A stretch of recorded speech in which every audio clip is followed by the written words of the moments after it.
আল্লাহ পাক রব্বুল আলামিনের দরবারে লাখো শুকরিয়া যে মাওলাই করিম আপনাকে আমাকে এখন পর্যন্ত হায়াতে রেখেছেন। ইতিমধ্যে বহুত মানুষ আমাদের সাথী, আমাদের সহযোগী, এরকম অনেক মানুষ কাছের যারা আজকে দুনিয়াতে নেই। মাইক একটু কমায় দেন। কিন্তু আল্লাহ পাক রব্বুল আলামিন আপনাকে আমাকে এখন পর্যন্ত হায়াতে রেখেছেন। আবার অনেক মানুষের হায়াত আছে অসুস্থ, বেচারা রোজাও রাখতে পারে না, তার বিয়াতে আসতেও পারে নাই, কিন্তু আপনাকে আমাকে আল্লাহ পাক সুস্থ রেখেছেন নাকি ভাই? আবার অনেক মানুষ সুস্থ কিন্তু রোজা রাখার কপাল পড়ার তৌফিক হয় নাই। সেই শরীর, সেই স্বাস্থ্য, সেই শক্তি, কিন্তু রোজা রাখার কপাল পড়ার তৌফিক হয় নাই। আল্লাহ পাক আপনাকে আমাকে অনেক দুর্বল শরীরের মানুষ, কিন্তু আলহামদুলিল্লাহ রোজা রাখার তৌফিক দান করছেন। আবার অনেক মানুষ রোজা রাখছে, ভালো পরিবেশ নাই, গান্দা পরিবেশ। বিদেশে যারা আছে রোজা রাখে তো বুঝেন, রোজার মাস আর রমজানের বাহিরের মাসের মতন পার্থক্য নেই। বেচারা রোজা রাখছে ঠিকই, কিন্তু রোজার হক হুকুম আদায় করার মতো পরিবেশ পায়নি। বিদেশের কথা বাদ দেন, আমাদের দেশের এমন অনেক জায়গা আছে আপনি কল্পনাও করতে পারবেন না যে এখন রোজার মাস কি রোজার মাস না। অহরহ খানা চলতেছে, সব কিছু চলতেছে। এরকম এলাকা আমাদের এই বাংলাদেশের মধ্যে আছে কিনা? আর ওই বাংলাদেশ দূর, এগিয়া দেখেন খেওয়াঘাট টেওয়াঘাট এই সমস্ত এলাকায় আপনি চিন্তাও করতে পারবেন না যে রমজানের মাস। কিন্তু আল্লাহ পাক আপনাকে আমাকে সুন্দর এক পরিবেশে, ইবাদতের পরিবেশে রোজা রাখার তৌফিক দান করছেন না ভাই? আল্লাহ পাক রব্বুল আলামিন রোজা রাখার সাথে আবার তালিম, তরবিয়াত, আমলি জিন্দিগি, কিরাত শিক্ষা, ওলামায়ে কেরামের সোহবত, সবচেয়ে দামি এই হাজার নেয়ামতের দ্বারা যে মাওলানা আপনাকে আমাকে ভূষিত করেছেন, সেই মাওলার শুকরিয়া আদায় করার দরকার আছে কি নাই? সবাই শুকরিয়া আদায় বলে আলহামদুলিল্লাহ। বহুত বড় নিয়ামত ভাই, বহুত বড় নিয়ামত। আসলে নিয়ামত বর্তমানে বোঝা খুবই কঠিন। বর্তমানে নিয়ামত বোঝা খুবই কঠিন। কেমন কঠিন জানেন? আল্লামা গাজালি রহমতুল্লাহ একটা ঘটনা নিয়ে আসছেন। দুই ব্যক্তি মাছ ধরার জন্য গেছে, খুব খেয়াল দিয়ে শোনেন। দুই ব্যক্তি মাছ ধরার জন্য গেছে। এক ব্যক্তি বিসমিল্লাহির রহমান রহিম বলিয়া জাল মারে, জালের মধ্যে কোনো মাছ নেই। আর এক ব্যক্তি বিসমিল্লাহ তাল উজ্জা, লাত এবং উজ্জার নামে জাল মারে, না মাছ আর মাছ, গায়ে ভরিয়া মাছ ওঠে। কি বুঝেন অবস্থাটা? এক ব্যক্তি কার নামে জাল মারে? কিন্তু জালের মধ্যে। আর এক ব্যক্তি কার নামে জাল মারে? ভূত। লাত একটা ভূতের নাম, মূর্তির নাম। উজ্জা একটা মূর্তির নাম। বিসমিল্লাহ তাল উজ্জা, আমি শুরু করতেছি লাত এবং উজ্জার নামে। এইভাবে জাল মারতেছে, মাছের কোনো অভাব নেই। ফেরেশতারা আল্লাহর কাছে বলে, মাওলা এ তো ইমানের অবস্থা খুবই খারাপ হয়ে যাবে। তোমার নামে জাল মারে মাছ নাই, ভূতের নামে জাল মারে মাছের কোনো অভাব নাই। কলে এদের আখিরাতের পরিণতি দেখতে চাও? আখিরাতের অবস্থা দেখতে চাও? দেখে যেই ব্যক্তি আল্লাহর নামে জাল মারে সে জান্নাতের মধ্যে আনন্দ ফুর্তির মধ্যে লিপ্ত হয়ে আছে। আর যে লাত এবং উজ্জার নামে জাল মারে সে জাহান্নামের দহনে জ্বলতেছে। বলেন তো ঈমান রাখা কত কঠিন রে ভাই। আধুনিক ইসলাম আর মদিনার ইসলাম এক না। আধুনিক ইসলাম, মদিনার ইসলাম আপনার ওয়াজ কুরনি সম্পর্কে সবাই জানেন। মুসলিম শরীফের রওয়ায়াতের মধ্যে আসছে নবী আলাইহিস সালাতু ওয়াস সালাম ওমর ইবনে খাত্তাব রাদিয়াল্লাহু তাআলা আনহু এবং আলীউল মুর্তজা রাদিয়াল্লাহু তাআলাকে বললেন যে ওয়াজ কুরনির থেকে তোমরা মাগফিরাতের অর্থাৎ দোয়া করায় নিও, মাগফিরাতের জন্য, মাফির জন্য দোয়া করায় নিও। অথচ ওয়াজ কুরনি রহমাতুল্লাহ আলাইহি তিনি একজন তাবী, সাহাবীও না, নবী আলাইহিস সালাতু ওয়াস সালাম দেখারও সুযোগ পায় না। গতকাল নাজম সাহেব হুজুর তার ঘটনা বয়ান করছে। আদমওয়ালা জিন্দগি করি ভাই, সবচেয়ে দামি আদমওয়ালা জিন্দগি, সবচেয়ে দামি, এর চেয়ে দামি কোনো জিন্দগি নেই। আদমওয়ালা জিন্দগির চেয়ে দামি কোনো জিন্দগি নেই, সবচেয়ে দামি। আদমের কারণেই আদম আলাইহিস সালাতু নাজাত পেয়ে গেছে, আর এই বেয়াদুফির কারণেই শয়তান মারদুদ হয়ে গেছে। আদমওয়ালা জিন্দগি খুব দামি। যাই হোক, নাজম সাহেব হুজুর কালকেও ঘটনা বয়ান করছে যে নবী আলাইহিস সালাতু ওয়াস সালাম আলী রাদিয়াল্লাহু তাআলা ওমর ইবনে খাত্তাব রাদিয়াল্লাহু আনহুমাকে ডেকে বলছেন ওয়াইস কুরুনির থেকে উম্মতের জন্য দোয়া করায় নিও, মাগফিরাতের দোয়া করায় নিও। প্রতিবার হজের সময় ওয়াইস কুরুনিকে খোঁজ করে, আসছে ওয়াইস কুরুনি না, ওয়াইস কুরুনি আসছে না। ওমর ইবনে খাত্তাব রাদিয়াল্লাহু তাআলা আনহু হজের সময় তিনি আরাফার ময়দানে সমস্ত ইয়ামানবাসীকে ডাকলেন, এই ইয়ামানের লোক যারা আছে সবাই আসো, সবাই বসে যান, সবাই বসো, ইয়ামানের লোক যারা আছে সবাই দাঁড়াও। দাঁড়াইস করণের যারা আছে তার বাহিরে সবাই বসো। একজন লোক দাঁড়ায় আছে। করণ এটা ইয়ামান একটা জায়গা, এখন এইটা ওমানের মধ্যে চলে আসছে। আমি ওমানে যখন জালানের মধ্যে আছে, ওমান যখন সফরে গেছি, তখন ওয়াইস কুরনি রহমতুল্লাহ আলাইহির মাজার হিসাবে সবাই বলে এইটা তার কবর, যেটা ইয়ামানের মধ্যে এক সময় ছিল, এখন ওমানের মধ্যে চলে আসছে। বিশাল একটা অংশ ওমান নিয়ে নিয়েছে। সেই করণ জায়গাটা এখন ওমানের মধ্যেই, জালানের মধ্যে, প্রায় মাসকাতের থেকে 1000 কিলোমিটার দূরে, সাগরের পাড়ে। তা করণের যারা আছে সে দাঁড়াও, তো একজন দাঁড়ায় আছে আর সবাই বসছে। বল তুমি ওয়াইসকে চিনো? সে তোমার স্বাস্থ্য ভাই, সে আমার স্বাস্থ্য ভাই। কই সে? সে তো মাজজুব। সে কি এক মাজজুব? সে তো দুনিয়া ত্যাগী, সে মানুষের সাথে অত খোলামেলা আলোচনা, অত নাম দাম ডাক ডুকের মধ্যে তো শোনে, সে তো একটু মাজজুব মাজজুব পথ। কি পথ? একটু পাগল পাগল পথ। ভাই আধুনিক ইসলামের সাথে মদিনার ইসলাম মিলবে না কিন্তু ভাই, এইখানে আগেই বললাম। কিন্তু আধুনিক ইসলাম এক জিনিস, মদিনার ইসলাম ভিন্ন জিনিস।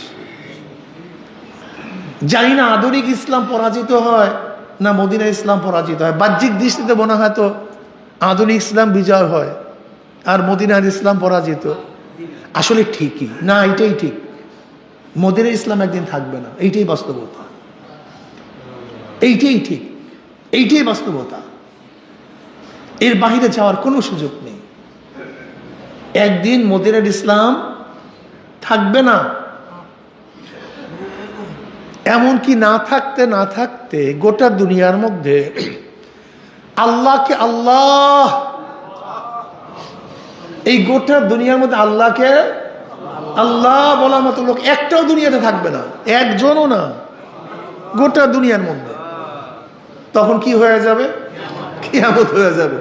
কাজে মদিনার ইসলাম থাকবে না, আস্তে আস্তে বিদায় হয়ে যাবে, একদিন থাকবে না। এটাই বাস্তবতা। সে তো মাজজুব ডিজাইনের লোক, মাজজুব ধরনের লোক। কই সে? ওই তো আরাফার ময়দানে গিয়া দেখেন সে উট চড়াইতেছে। ওমর ইবনে খাত্তাব রাদিয়াল্লাহু তাআলা আলী রাদিয়াল্লাহু তাআলা উভয় গেলেন তার কাছে, গিয়া দেখে উট চড়ায়, নামাজে দাঁড়ানো, নামাজের সালাম ফিরাবার পরে তাকে ডাকছে, তুমি কে? মিয়া আব্দুল্লাহ, আল্লাহর বন্দা তো আমরা সবাই, তোমার অরিজিনাল কি নাম? তুমি জন্ম হওয়ার পর বাপ মা তোমাকে কি নাম রাখছে? আপনারা কিসের জন্য আসছেন, কি করতেছেন, কেন আসছেন? মানে তার পরিচয় সে দিতে চায় না। বলো আলী রাদিয়াল্লাহু বলো, জানো তোমার সামনে কে আসছে? এ কে জানো?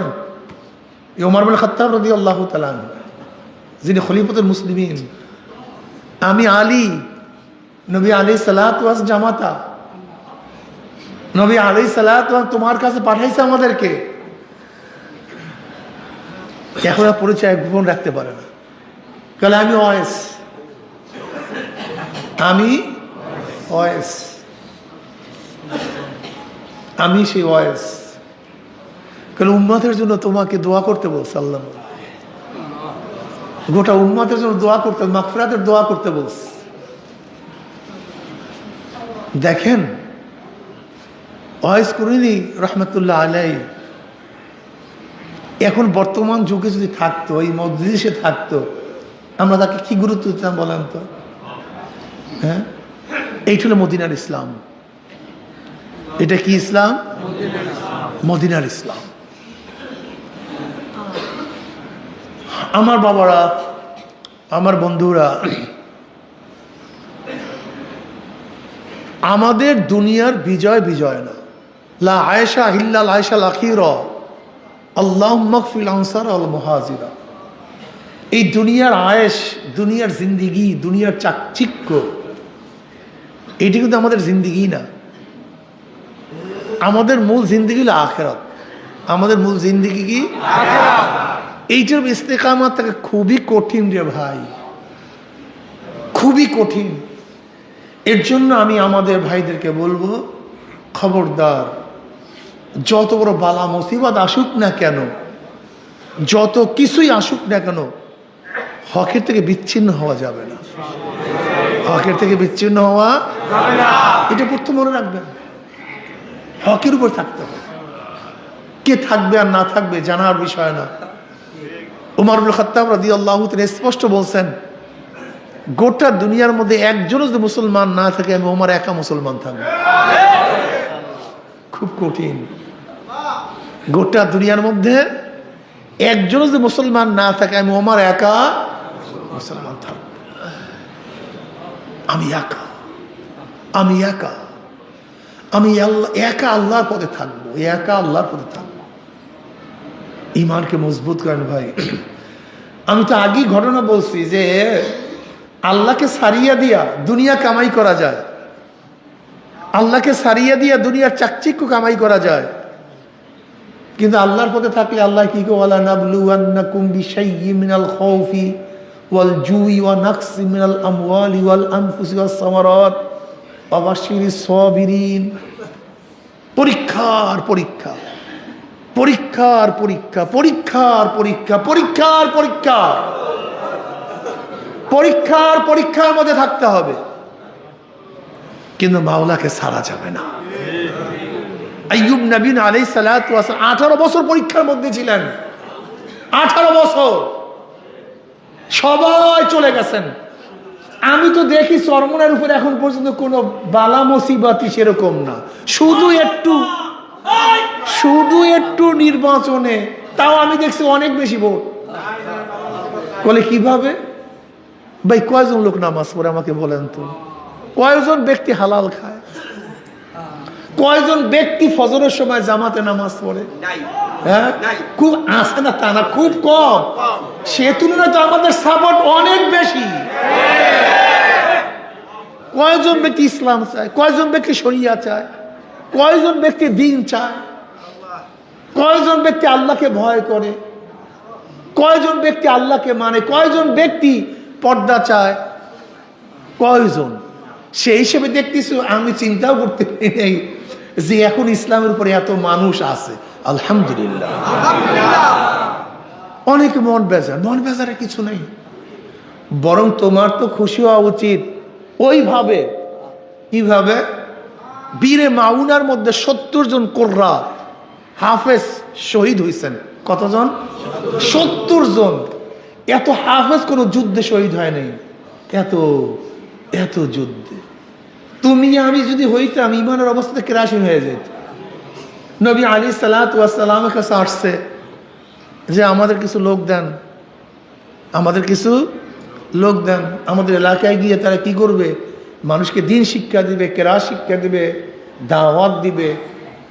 নবী আলাইহিস সালাতু ওয়াস সালামের মনের মধ্যে সন্দেহ হয়েছিল। তারপরও তিনি 70 জনকে পাঠাইলেন। ঘটনা আপনারা জানেন, পরবর্তী ইনশাআল্লাহ বিস্তারিত বলবো। কিন্তু সেই কওম নবী আলাইহিস সালাতু ওয়াস সাহাবাদেরকে অতর্কিত হামলা করছে। 70 জন সাহাবীকে হত্যা করছে, শহীদ হয়ে গেছেন তারা। যদি আজকে এরকম হইতো তাহলে আমাদের নেতাদেরকে বলতেন, আপনি পাঠাচ্ছেন কেন? এই লোকগুলোকে শহীদ করছেন কেন? এই ভুল ডিসিশন নিচ্ছেন কেন? কি অবস্থা গন্ত? হ্যাঁ, কি করতেন বলেন? কিন্তু পাগল করে ফেলাইতেন আপনারা, আপনাদের পাগল করে ফেলাইতেন ডাইরেক্ট, যে আপনি এই সমস্ত লোকদেরকে শহীদ করার দায়ী। আপনি কেন পাঠাইছেন? আপনি আগেই সন্দেহ করার পরে কেন করলেন? আস্তাগফিরুল্লাহ, নাউজুবিল্লাহ। তোমার আমার অবস্থাটা কি হইতো আল্লাহই ভালো জানতো। আজকে দেখা যায় আমাদের মধ্যে অনেকেই গুপ্ত যারা রাজনীতি করে। এরকম আমাদের মধ্যে কিছু গুপ্ত রাজনীতিবিদ আছে না ভাই?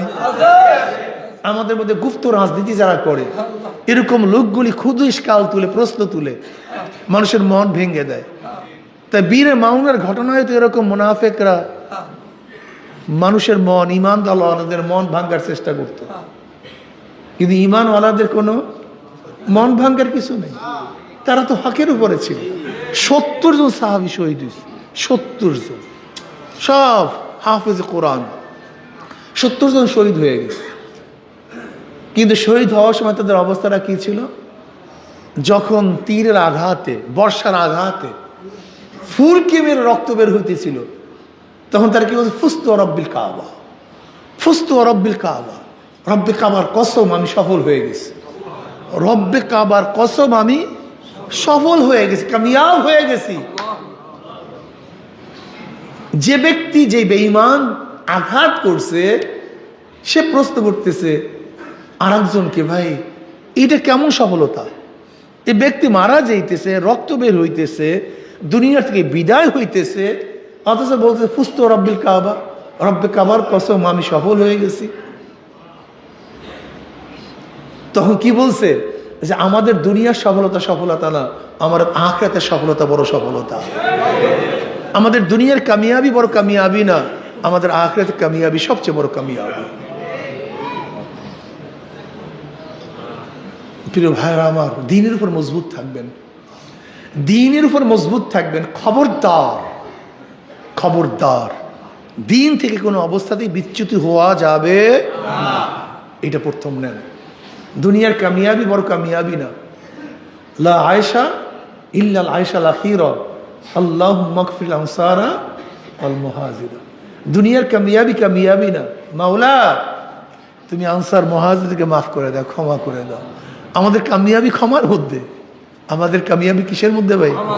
যদি আল্লাহ মাফ করিয়া দেয় আমরা কামিয়াব, আর আল্লাহ যদি মাফ না করেন আমরা কামিয়াব হতে পারবো না। ফকি আবু লাইস সামারকান্দি রহমতুল্লাহ আলাইহি একটা ঘটনা নিয়ে আসছেন।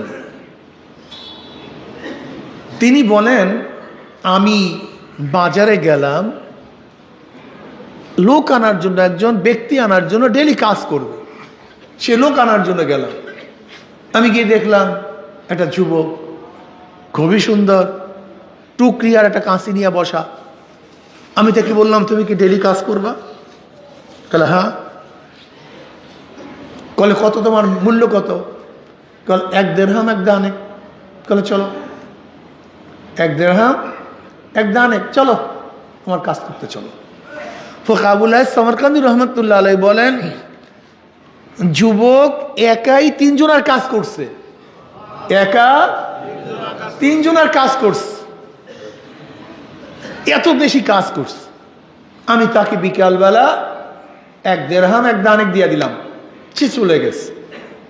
পরের দিনও আমার কাজের লোকের প্রয়োজন। আমি ওই যুবকের চিন্তা করছি, ওই যুবক হইলে ভালো হয়, ওই যুবক হইলে কি হয়, যেহেতু একাই 3 জনের কাজ করে। আমি তাকে খোঁজার জন্য গেলাম, কিন্তু লোকেরা বলছে না, সে সপ্তাহে 1 দিন কাজ করে, 2 দিন না, সপ্তাহে অমুক দিন কাজ করে, এর বাইরে কাজ করে না। আমি সেই দিনের অপেক্ষায় রইলাম, সেই দিন আসছে। আমি গেলাম, গিয়ে দেখলাম সে আছে। আমি তাকে ডাকলাম, তুমি কাজ করবা? তাহলে হ্যাঁ কাজ করব। মজুরি কি? 1 দিরহাম, 1 দানায়। মাশাল্লাহ, চলো। আজকেও যুবক সে আগের মতো 1 জনে 3 জনের কাজ করছে। আমি খুব খুশি। কিন্তু আজকে আমি চিন্তা করলাম, যেহেতু কাজ বেশি করছে, মজুরি বাড়ায় দিই। আমি তাকে ডবল মজুরি দিয়ে দিলাম, মজুরি ডবল দিয়ে দিলাম। কিন্তু সে মজুরি দেখে বলছে, আমার মজুরি তো এত না, তুমি এত মজুরি দিলা কেন? বলে, আমি দিয়েছি তোমাকে। বলে, না, তুমি আমার মজুরি নষ্ট করে ফেলছো, আমার মজুরি নষ্ট করে ফেলছো, আমি তোমার মজুরি নেব না। না নিয়ে চলে গেছে। আমার স্ত্রী বলতেছে, এই বেচারা এত কাজ করছে আর তুমি তার মজুরি দিলা না, এটা কেমন কথা হলো? আমি নিজেও খারাপ লাগতেছে। আমি দেখে খুঁজতেছি সে কোথায়। খুঁজতে খুঁজতে আমি লোকদেরকে জিজ্ঞাসা করলাম, সে কোথায়, কোথায় থাকে, কি করে, কোথায় পাবো?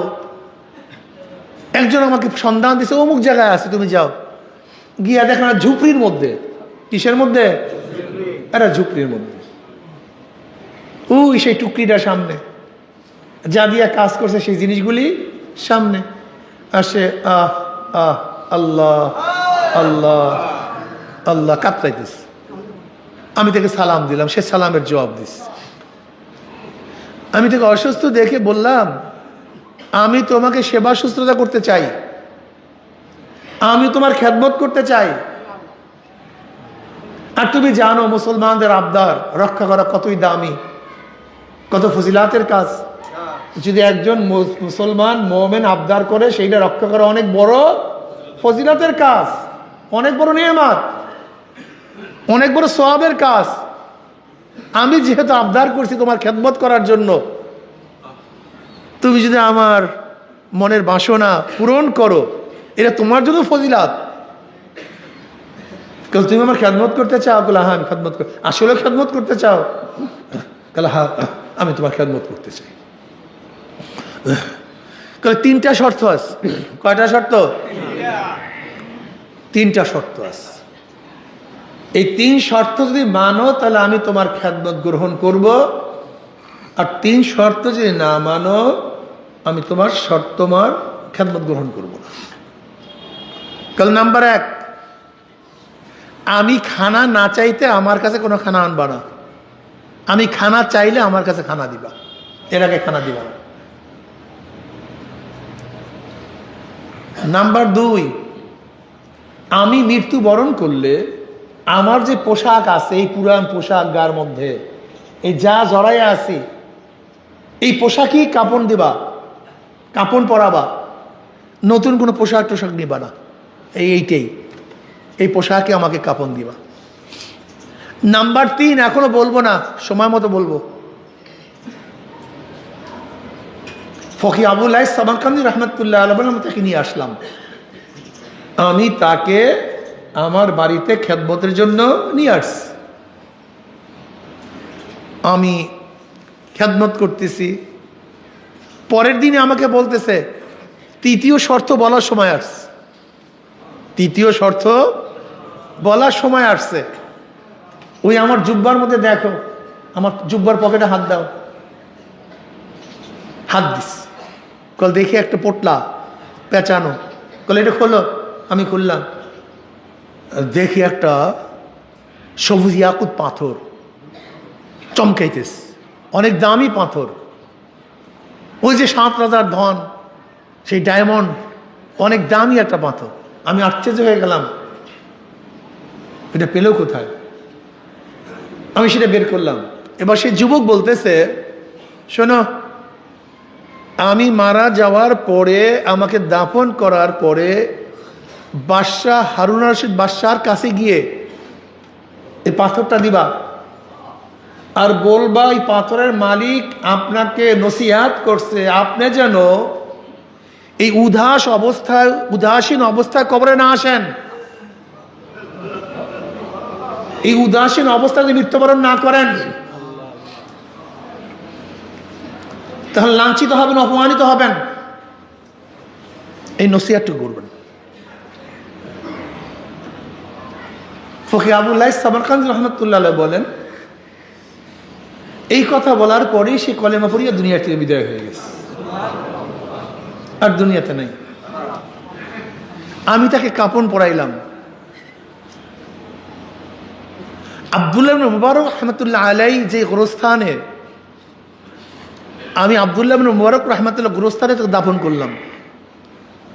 দাফন করার পরে মানুষকে জিজ্ঞাসা করলাম, বাদশাহ হারুন আর রশিদ মানুষের সামনে কোন দিন সাক্ষাৎ করে? আমি খবর নিলাম যে অমুক দিন সাক্ষাৎ করে। আমি ভিড়ের মধ্যে গেলাম, লাইন দিলাম। আমি একটা চিরকুট হারুন আর রশিদ বাদশার কাছে দিলাম। হারুন আর রশিদ বাদশাহ সেই চিরকুটটা পড়ছে। পড়ার পরই বলতেছে, এটা কে দিছেন? বলে আমি। হারুন আর রশিদ বাদশাহ আমাকে তার খাস কামরা নিয়ে গেলেন। খাস কামরা নেওয়ার পরে আমি তাকে সেই পাথরটা দিলাম। আমাকে বলছে, এটা পাইছো কোথায়? বলে সেই চাকরটা আমাকে দিস। বলে তুমি তাকে চাকর বলতেছো? ফকি আবুল্লাহ সামারকান্দি রহমতুল্লাহ বলেন, আমি দেখলাম হারুন আর রশিদ বাদশার দুই চোখের থেকে পানি বাইয়া বাইয়া পড়তেছে। আমি বুঝতে পারিনি। এরপর আমি বললাম যে সে আপনাকে বলছে এই উদাসীন অবস্থায় যেন মৃত্যুবরণ না করেন, তাহলে আপনি লাঞ্ছিত হবেন, অপমানিত হবেন। ফকি আবুল্লাহ সামারকান্দি রহমতুল্লাহ আলাই বললেন, এই কথা বলার সাথে সাথে আমি দেখলাম হারুন আর রশিদ বাদশাহ খাটের উপর উপরে পড়িয়া গেছে, অজরে কান্নাকাটি শুরু করছে, কানতে কানতে বুক ভাসায় ফেলেছে। আমিও তার সাথে কানলাম। আমি ভাবছি নিশ্চয়ই একটা রহস্য এই ছেলের মধ্যে আছে। কান্নাকাটি থামার পরে আমার থেকে তিনি সমস্ত ঘটনা শুনলেন। হারুন আর রশিদ বাদশাহ বললেন, তুমি কি জানো এই যুবকটা কে? এই যুবকটা আমার ছেলে।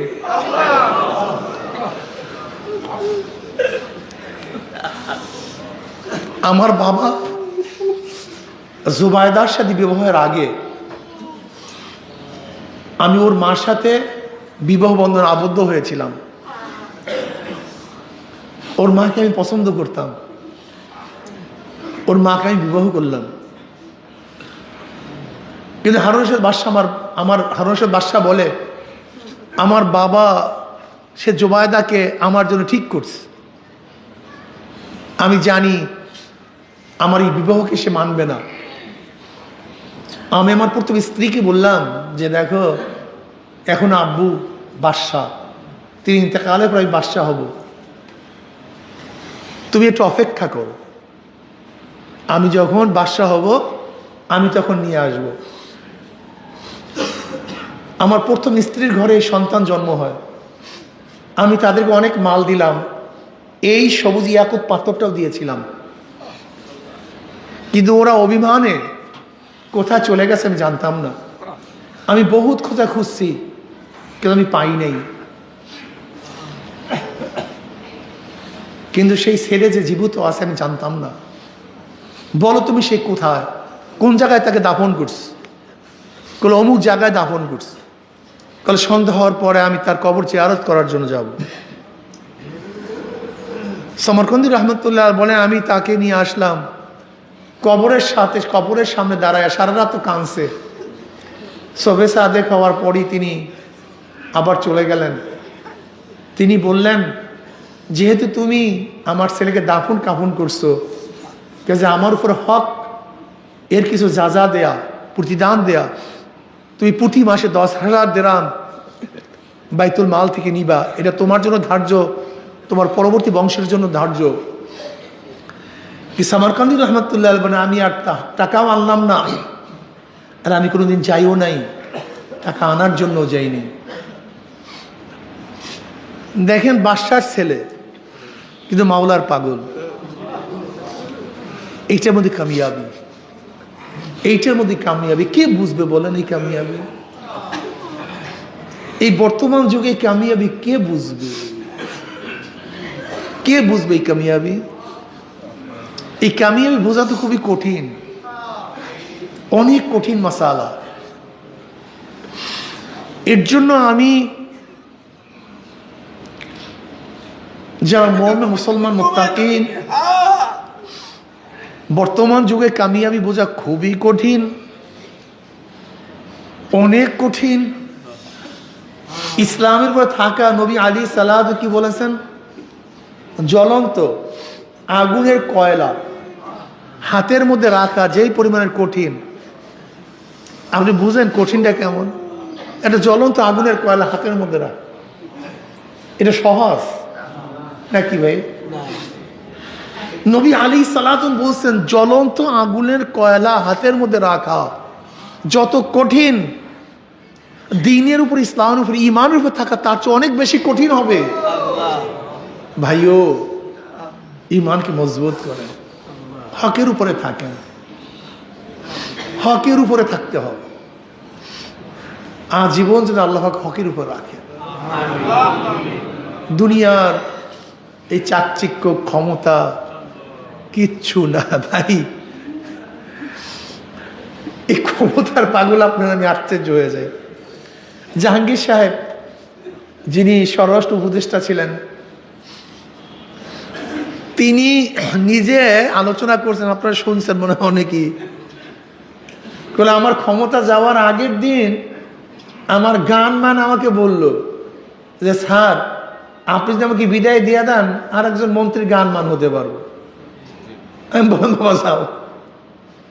আমার ড্রাইভার বলতেছে স্যার যদি আমাকে বিদায় দিয়ে দেন আমি আর একজন মন্ত্রীর ড্রাইভার হতে পারবো। তুমিও চাও বাবা, সরকারি গাড়িও নাই, গানম্যানও নাই, ড্রাইভারও নাই, তাহলে আমি একটা জিপে চড়িয়ে চলে আসছি।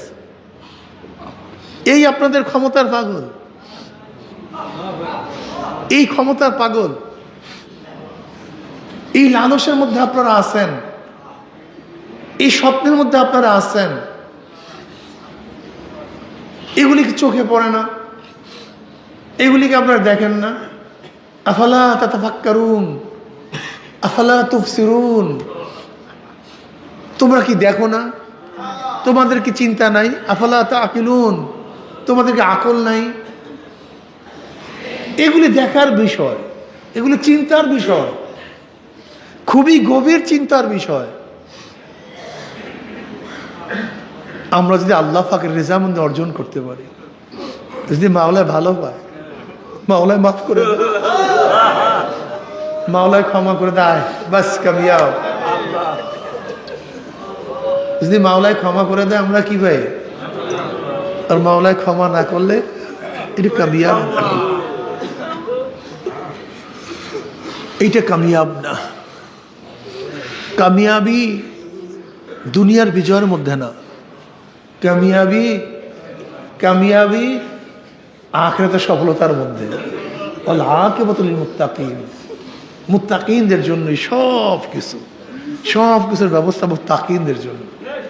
ঈমানকে মজবুত করে। দেখেন এটা সহজ কথা। নবী আলী সাল্লাল্লাহু আলাইহি ওয়াসাল্লাম বদরের ময়দানে গেছেন, মুনাফিক কিছু চিহ্নিত হয়ে বের হয়ে গেছে। নবী আলী সাল্লাল্লাহু আলাইহি উহুদের ময়দানে গেছেন, মুনাফিক কিছু চিহ্নিত হয়ে বের হয়ে গেছে। নবী আলী সাল্লাল্লাহু আলাইহি ওয়াসাল্লাম খন্দকের ময়দানে গেছেন, চিহ্নিত মুনাফিকরা বের হয়ে গেছে। নবী আলী সাল্লাল্লাহু তাবুকের ময়দানে গেছেন, আবার অনেক চিহ্নিত মুনাফিকরা বের হয়ে গেছে। কথা সত্য না মিথ্যা? এক একটা পর্যায়ে আসবে, এক একটা মুনাফিক বের হয়ে তুমি সাফ হয়ে যাবে। তুমি কি হয়ে যাবা? সাফ হয়ে যাবে। আমরা মাওলার জন্য কাজ করি, আমরা দ্বীনের জন্য কাজ করি, অন্তরের প্রশান্তির জন্য কাজ করি। মাওলার রেজার জন্য কাজ করি। এই কথা ঠিক না? যদি মাওলাকে পাওয়ার জন্য কাজ করেন, কামিয়াব। এর মধ্যেই শান্তি, এর মধ্যেই মুক্তি। আমি বারবার একটা প্রশ্ন করি, এক ব্যক্তির টাকা আছে, পয়সা আছে, ক্ষমতা আছে, শিক্ষা আছে, দীক্ষা আছে, দুনিয়ার সুখ শান্তি সব কিছু আছে, কিন্তু সে মাওলাকে নিয়ে কবরে যাইতে পারে না। সে কামিয়াব হয়েছে না ব্যর্থ হয়েছে? মুখে বলে হ্যাঁ, বাদশাহী আছে তো, তার টাকা আছে তো, তার পয়সা আছে, ক্ষমতা আছে, কিন্তু মাওলাই নাই। কে নাই? সে ব্যর্থ না কামিয়াব? আর এক ব্যক্তির টাকা নাই, পয়সা নাই, জায়গা নাই, জমি নাই, কেউ তাকে চিনে না, কেউ তাকে পছন্দ করে না, কেউ তাকে দস্তারখানে বসায় না, বড় লোকরা তার জন্য দরজা খুলে না, কোনো বড় লোক মেয়ে তাকে বিবাহ পাওয়ার জন্য রাজি না,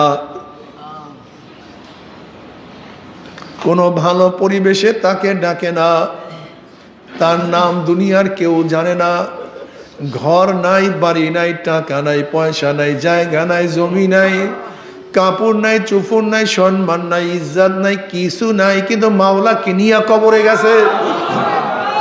কাকে নিয়ে কবরে গেছে? কামিয়াব না ব্যর্থ? কামিয়াব না ব্যর্থ? বাস এটি ইমানের মধ্যে আনেন না কেন? এটা বিশ্বাস করেন না কেন? এইটাকে মজবুত কেন? আর কিচ্ছু না, দেখবেন সব ক্লিয়ার, সব ক্লিয়ার। যদি মাওলাকে নিয়ে কবরে যাইতে পারে আমি কামিয়াব, আর মাওলাকে না নিয়ে কবরে আমি ব্যর্থ। এইটা বসান কলমের মধ্যে, যদি এইটা কলমের মধ্যে বসাতে পারেন, দেখবেন আপনার চেয়ে সুখী, আপনার চেয়ে আনন্দিত গোটা দুনিয়ার মধ্যে আর কাউকে পাবেন না। সবচেয়ে বড় আনন্দিত আপনি যদি মাওলাকে নিয়ে কবরে যেতে পারেন, যদি আল্লাহ রেজা, আল্লাহ সন্তুষ্টি নিয়ে কবরে যেতে পারেন, আপনি কামিয়াব হয়ে যাবেন। এটা মনের মধ্যে বসা। বেলাল হাবশী রাদিয়াল্লাহু তাআলা কামিয়াব হয়ে গেছেন, সোহাইব কামিয়াব হয়ে গেছেন, শুআয়ব কামিয়াব হয়ে গেছেন, হযরত খুবাইব রাদিয়াল্লাহু কামিয়াব হয়ে গেছেন।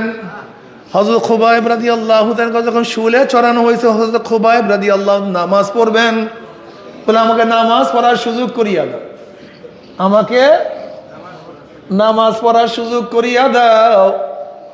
খুবাইব রাদিয়াল্লাহু তাআলা খুব দীর্ঘ নামাজ পড়লেন না, অবশ্য তার অভ্যাস দীর্ঘ নামাজ পড়া, তার অভ্যাস দীর্ঘ কিয়াম করা, দীর্ঘ রুকু করা, দীর্ঘ সাজদা করা, এটা তার অভ্যাস। কিন্তু আজকে অভ্যাসের ব্যতিক্রম নামাজ পড়লেন, সংক্ষেপে নামাজ পড়লেন, সংক্ষেপে। বলে জানো আজকে আমি কেন সংক্ষেপে নামাজ পড়লাম? তোরা মনে করতি যে হয়তোবা সে মৃত্যুর ভয়ে সময় ক্ষেপণ করতে আসে, আমি এর জন্য সংক্ষিপ্ত করলাম। আমি মৃত্যুর ভয়ে যারা সময় ক্ষেপণ করি, এইটা তোদের মনের মধ্যে ধারণা না আসে, এই জন্য আগে সংক্ষিপ্ত করলাম, এটা আমার আদত না। এরপরে তিনি বারবার বারবার চেহারা কানা কাবার দিকে ফিরে রাখে, চেহারা কাবার দিকে ফিরে রাখে, কিন্তু বেঈমানরা ঢিলা মারে, পাথর মারে, নিক্ষেপ করে, চেহারা কাবার থেকে ঘুরাইয়া দেয়, যেন কাবার দিকে তার চেহারা না রাখতে পারে। অমনি খুবাইব রাদিয়াল্লাহু তাআলা আনহু, খুবাইব রাদিয়াল্লাহু তাআলা দুইটা শের পড়ছে। কি পড়ছে? ফালাস্তু উবালি হিনা উক্তালু মুসলিমান আলা আইয়ি যানবিন কানা ফিল্লাহি মাসরাই ওয়া যালিকা ফি যাতিল ইলাহি ওয়া ইয়াশা ইউবারিক ফি আওসালি শিলবি মুমাজ্জাই। এ বেঈমানের দলেরা, ইচ্ছা কইরা তোরা আমাকে চেহারা ফিরাই রাখতে চাও কাবার থেকে, আমার চেহারা কাবার দিকে থাকুক অথবা নাই থাকুক, আমি কাবার দিকে চেহারা রাখিয়া শাহাদাত বরণ করতে পারি অথবা নাই পারি, আমার কোনো পরোয়া নাই। ফালাস্তু বালি হিনা উক্তাল মুসলিমান, যেহেতু আমি শহীদ হইতেছি ইসলামের উপরে, আমি মারা যাইতেছি কিসের উপরে? কাজে আমার কোনো পরোয়া নাই, আমার কোনো টেনশন নাই, আমার কোনো চিন্তা নাই।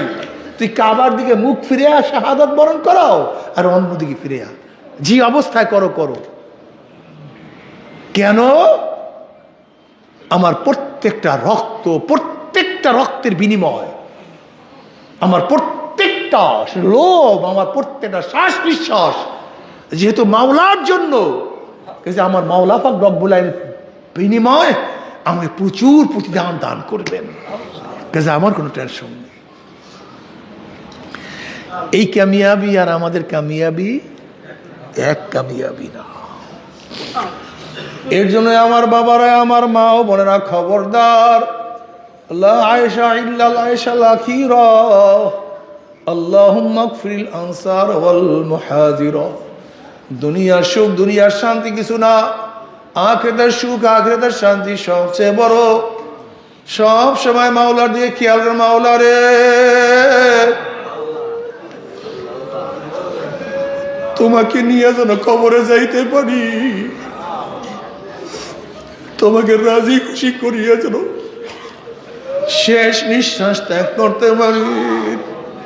সব সময় দোয়া করো, মাওলা হে তোমার মুহাম্মদের অন্তরকে পরিপূর্ণ করিয়া দাও, তোমার ভয় দ্বারা অন্তরকে ভরিয়া দাও, তোমার মারিফতের নূরের বাতি কলবে জ্বালাইয়া দাও। আল্লাহ ফিতনা ফাসাদের জমানে ঈমানকে মজবুত করিয়া দাও, ঈমানকে মজবুত করিয়া দাও। রমজানের সমস্ত নেয়ামত বরকত তুমি আমাদেরকে দান করো। বেশি বেশি দুয়ার মধ্যে মগ্ন থাকিয়ে, একে একে ইবাদতের মধ্যে মগ্ন থাকিয়ে, দুই চোখের পানি ফলাইয়ে আর কলমটাকে মাওলার দিকে ফিরাইয়া রাখিয়ে বলিয়া, মাওলা রে, তুমি हर गुल में तू है, वो में तू हर जातू, जिधर देखता हो मैं तू ही तू है, तू ही तू है, तू ही तू। ऐ खुदा मुझसे मुझको दूर कर, ताकि देखो मुझमें तुझको एक नजर। মাওলা আমার থেকে আমাকে দূর করো, আমাকে আমার থেকে দূর করো, আমার থেকে আমাকে দূর করো। মাওলা তুমি তুমি